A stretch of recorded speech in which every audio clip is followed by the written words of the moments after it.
I must have went through 7 of these trying to find one that tests carbon monoxide. I have this idea that if I put a couple lanterns inside my tarp, I don't want to end up dead. And this one seemed to have the best reviews, and it seems to be, I don't know, it seems to be quite light.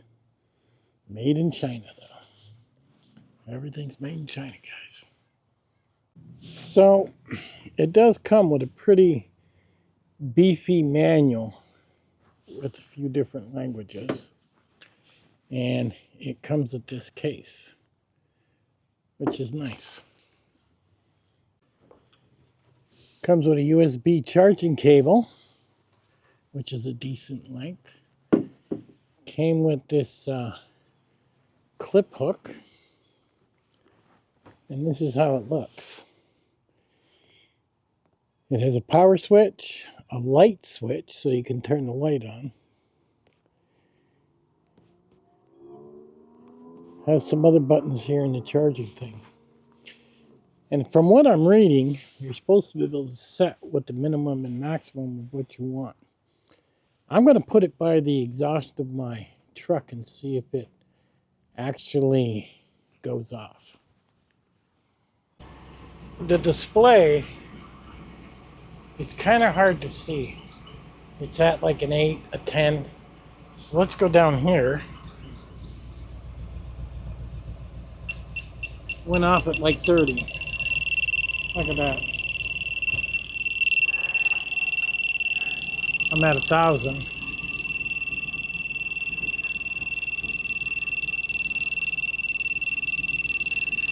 Going down now, 800, 700, 600, 500, 300. Okay. Down to 90. And then we're going to go back down again.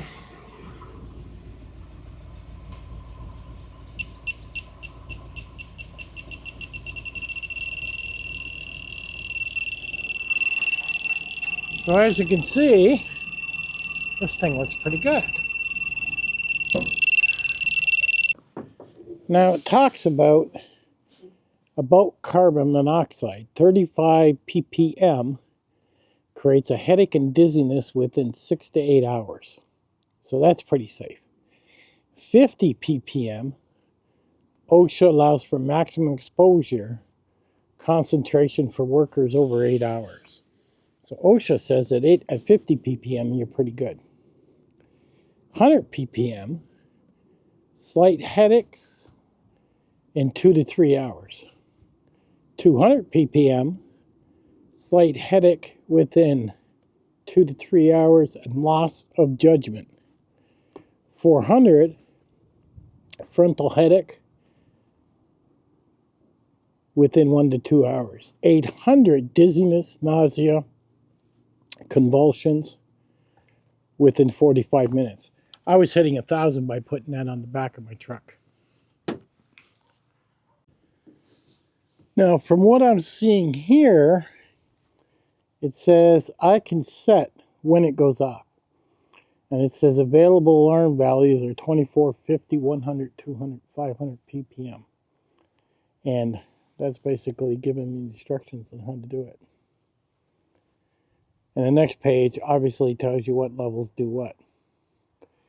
It's a cool gadget. If you travel or you're doing anything with carbon dioxide, I mean, if you work, clip this on your jacket so you're aware of what's going on in your environment, especially when you travel in your motel rooms in these third world countries. It does have a light. It does have sound on or off. The flashlight is there. It's not too bad of a flashlight, but that is really light. So I'm going to set this up in my tarp when I run my lanterns, and we'll see how it works. And you can see it works because I tested it live for you. All right, I'll catch you guys on the next one. Links in the bottom if you want one. Bought it with my own money. Catch you later.